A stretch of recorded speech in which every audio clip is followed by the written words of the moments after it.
Hello and welcome back for the last and final time to the Middle-earth in Mercia podcast. I have been, for the past 3.5 years, your host, and for one final time, we are gathering to say goodbye to a podcast that has lasted the last 3.5 years. But all good things must end. Let's just take a moment of silence to take this in. And with that over, I am happy to announce that we are relaunching the channel as Muster In Mercia, the new home of fantasy. It's been a while since you've seen me, but rumours of my demise have been much exaggerated.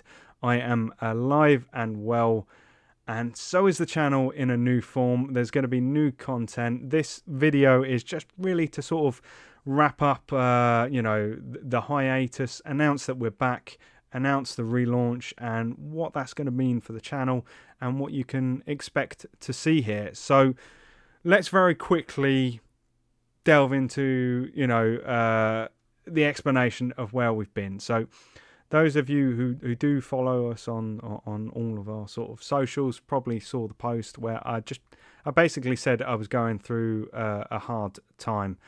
And yeah, that is the long and short of it, really. I don't want to go into tons of stuff. I do want to make clear, because if you're eagle-eyed, you could probably notice that there's a lot less of me than, say, when we did the War of the Rohirrim launch. I have lost about 20 kilos over the year, but I'm not sick or anything. That's just been a personal improvement thing and something I've enjoyed doing this year. But yeah, I mean, it is a little negative. I had not one, but 3 or 4 big crappy things happen in my life, really. And yeah, something had to give. I needed to prioritize my time on sort of, friends, family, looking after myself and work and things like that.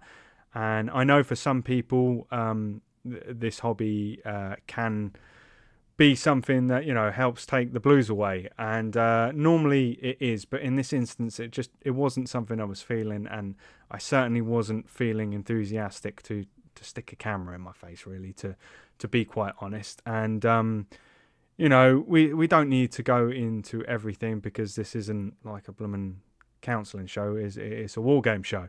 But yeah, I needed to focus on myself and build myself back up, and I would encourage anybody that's going through a hard time to do the same. It's okay to put some things down if you need to, and just look after yourself. And that's basically what I did. And I do have to say, thank you for the not insignificant amount of messages and things I received from people saying, I hope you're all right and stuff. And I am. Some things changed against my will that I wasn't happy with. And I've worked around that, got a new job, doing new things, and, looking after myself in different ways. And it's all good. We all go through transition periods in our life. And that's what it's been for me, really. So I'm feeling much better. There's about a fifth less of me, yes, and that's made me feel all the better as well. And it's time to, get cracking on this. I'm feeling the hype again. I want to get into wargaming. I want to paint armies. I want to play games. I want to host tournaments. So we are back. But as you can imagine, because it has been like 5 months since I've recorded content, it's inevitable when you've put something down and you're thinking about coming back to it that you do give it quite a bit of thought of, what do I want to look like? What am I going to do when I get back there? Do I want to do more of the same? And I basically decided, no, I don't want to do more of the same. And the way I would view this, if you're questioning, is it going to be a completely different channel? Am I going to like it? It's not. It's an unshackling. It's opening up what we are capable of doing here as a channel. I've got aspirations of things that I want to do in terms of me personally with the channel, and as a business in future. And in some ways, this is sort of, it is a hobby, but it's been a dipping of a toe into a marketplace and a sector that I'm not familiar with professionally. And I've got some aspirations of things I do want to do up here long term, in terms of having a space and doing something with that, and all of the sort of things associated there. And there is a tiered plan of how we're going to get there. But the story I wanted to tell with Middle Earth in Mercia, I see that as done. I've been rolling dice at home with this one particular game, and I want to go to tournaments, and I want to see what that's like, and I want to have some success, and I want to learn the game. And I do think that we've learnt the game to a really good level of skill now. And we've had success at tournaments, and we're able to critically assess army lists, and we really understand the mechanics. And hosting, we're going to be on our 5th tournament this weekend. That has just expanded that knowledge base even further, and I just feel like, to a degree, that story has been told, and now I want to open up more doors. So does that mean that we're going to stop doing Middle Earth content? Because most of you watching this are almost certainly going to be fans of our Middle Earth content. No, it does not. We're still going to follow the releases. We're still going to be talking about what we're doing hobby-wise. If we host more tournaments in future, we're still going to cover them. On Sunday, we're doing full tournament coverage again. So there's a ton of content coming from that. So don't unsubscribe. Middle Earth content is still coming.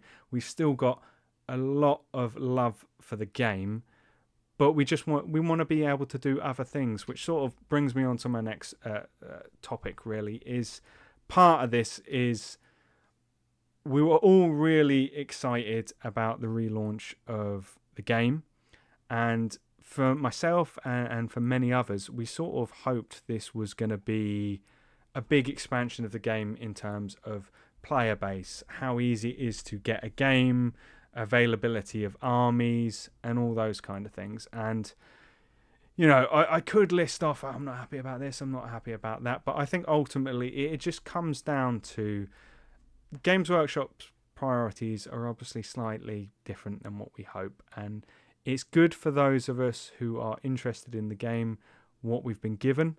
I do think if you follow the game, it is probably easier to build an army than at any time it's previously been in sort of like the last 10 years. We've got good, well-written rule books. There's plenty of tournaments up and down the country. But in terms of, is the game expanding? Is it getting bigger? Are we likely to get more sizable plastic releases? I just don't think it's happening. And as like a channel that wants to create content, and we want to be enthusiastic, and we want it to be interesting content, I don't want to become one of these channels that is just like, all right, we're going to do this army list, and we're going to do this army list, and we're going to do this army list. And from our perspective as well, we enjoy doing the tournament content, but we can't do it all the time because it is high effort. We're also going to be doing battle reports in future, but again, that can't be all of what we do because that is really sort of high effort content. And with the game the way it is and the rate of expansion, which I'll be honest, is probably one of the most negative things I'm going to say in this video. I don't really think there is an expansion of the game going on. I think it's just people that are already interested in it buying the new stuff, and that's basically where we're at. I want to broaden our horizons, and I want to look at other games that I'm interested in and I'm passionate about, and I want to tell other stories. So yeah, there's still going to be plenty of Middle Earth content. I do still think that the core rule set is the best core rule set that Games Workshop make. I love Lord of the Rings. It's always it's like, for those who know me personally in terms of my personal fandom, it's like Star Wars and then just below it Lord of the Rings, and that's always going to be the way it is for me. I absolutely Love those universes, and I'm going to continue to come back to them and tell stories. So there's going to be plenty of Middle-earth content. Look at it like this. It's still going to be on the menu, but there's going to be a few other things on the menu. So hopefully you can understand that.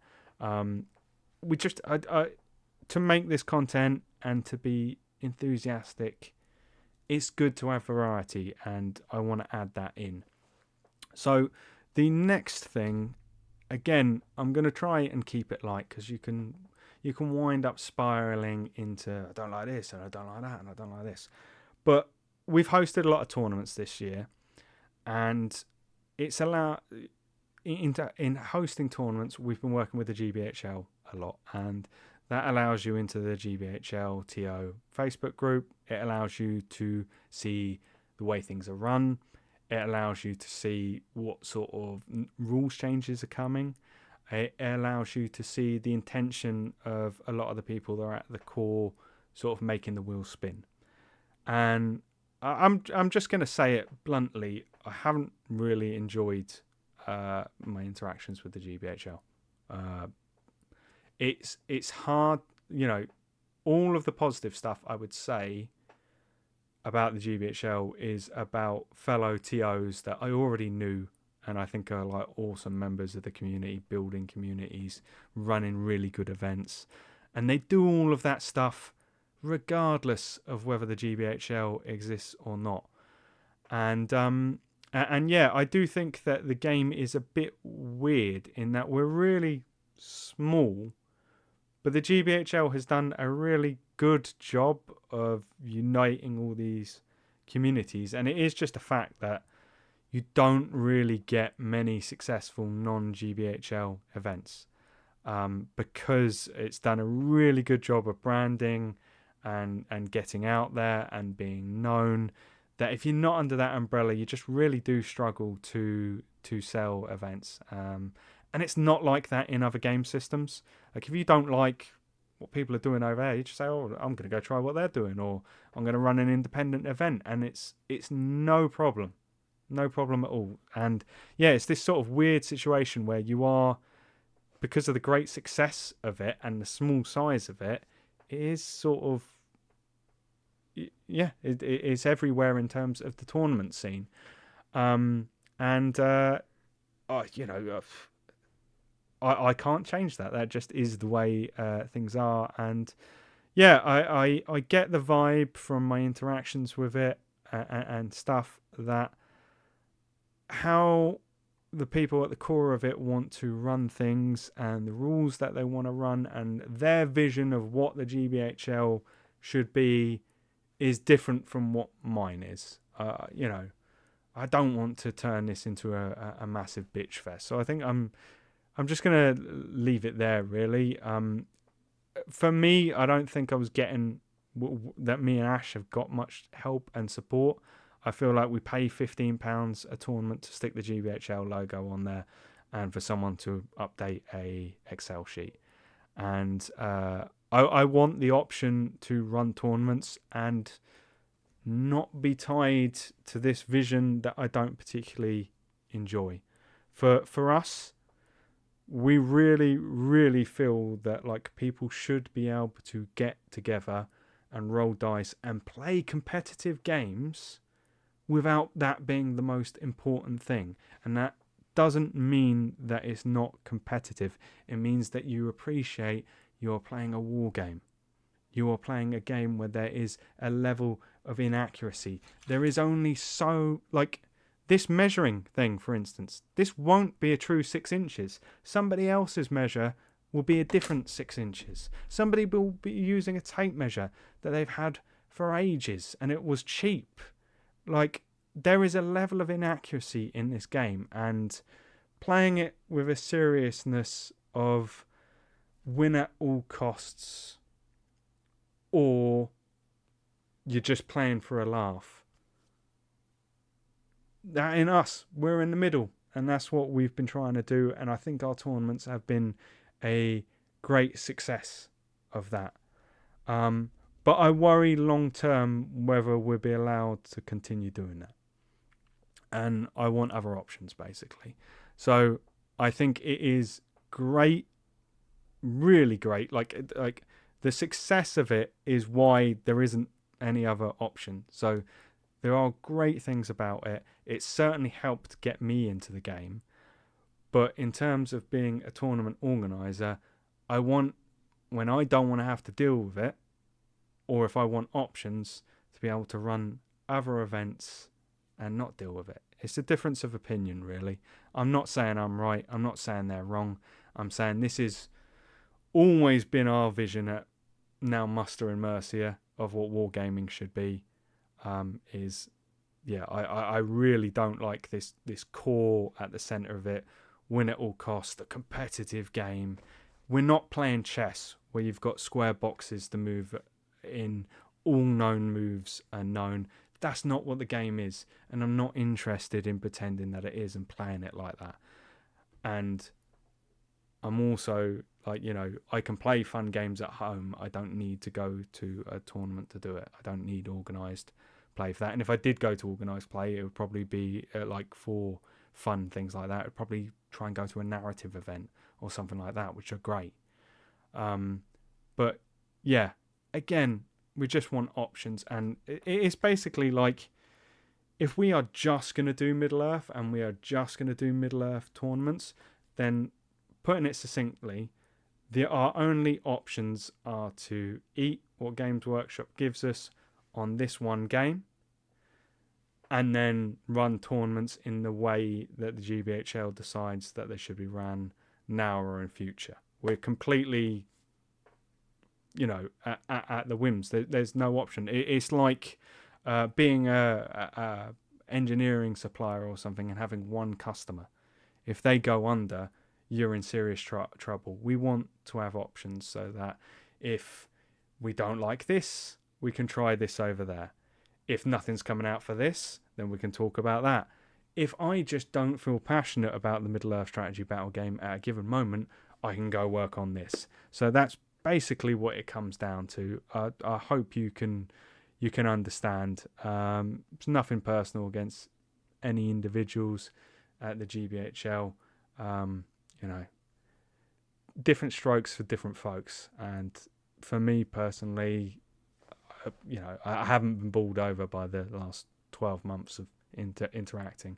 I will say, because I don't want certain people to take things the wrong way, I will say Matt King, who's the coordinator on the GBHL committee, that bloke has always been super, super helpful, and I thank him for it, for his time.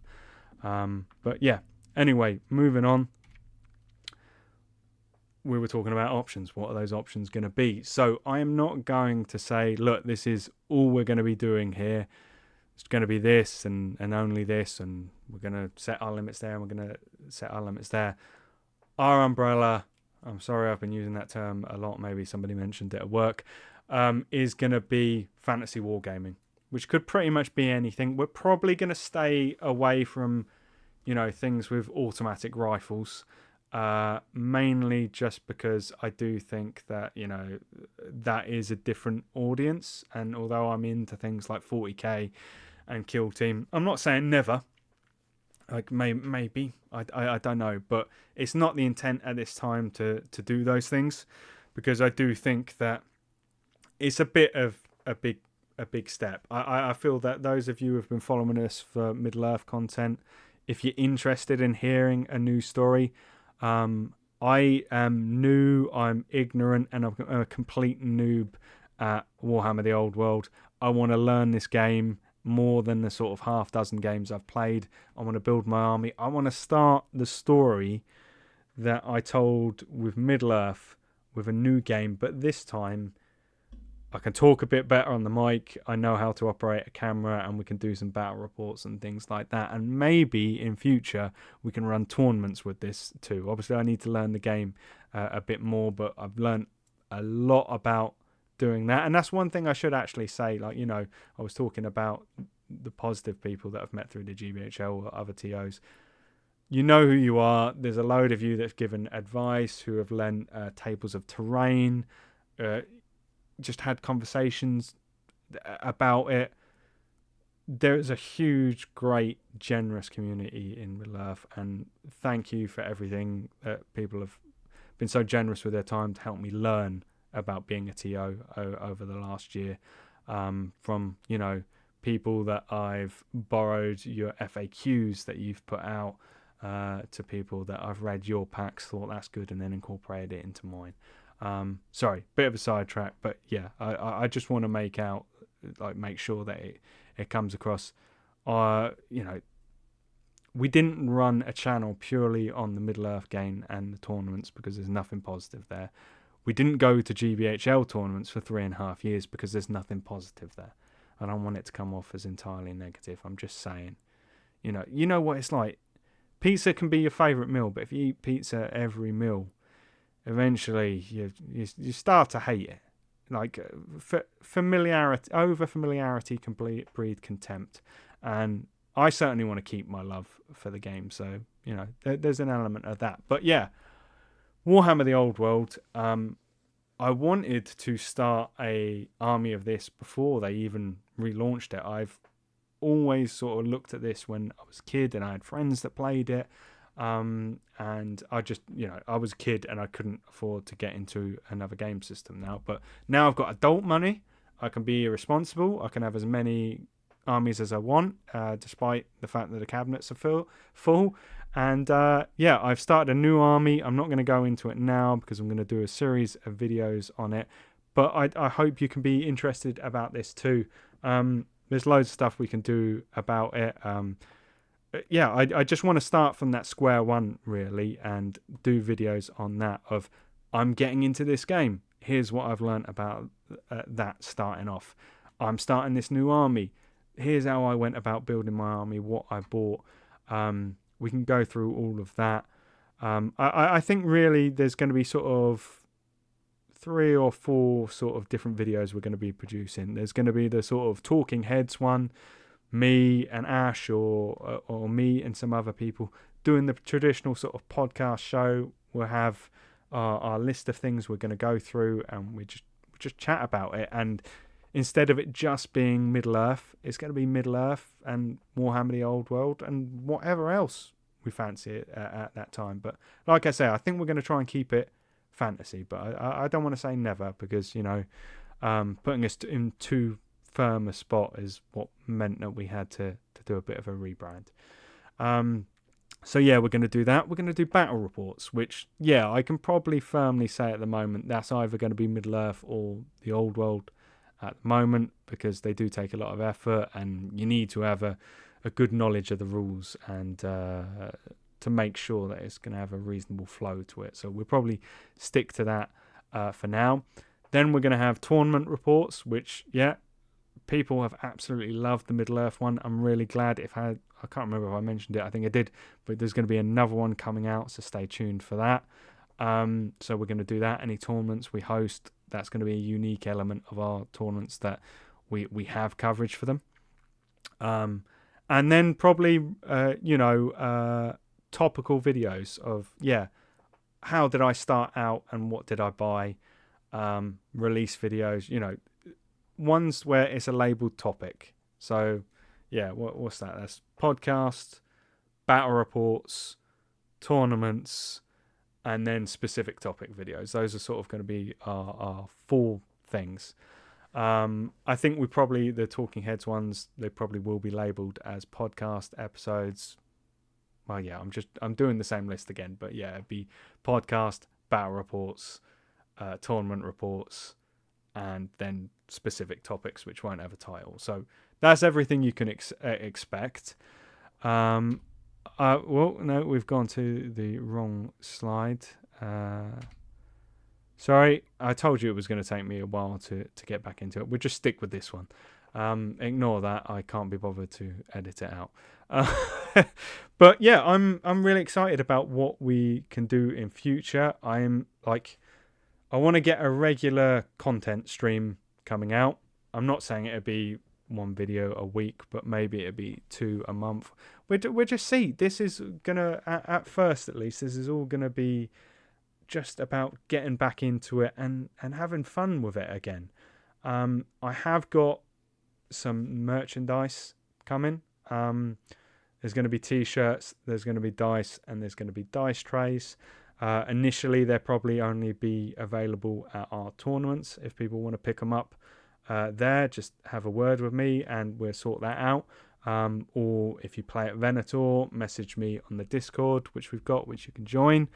Or message me on Instagram or whatever, and we'll sort something out. But in the future, that may be more widely available. But for now, we're just focusing on, let's get content back out there. Let's start having fun with this again. But yeah, I hope the video, when you want change, there's inevitably going to be things that you say like, I didn't like this. So I hope it's not been too negative, because the big positive is I think this rebrand is cool. I like the name. Like another element of it as well, in terms of us doing stuff in future as well, is taking out that Middle Earth out of the tagline.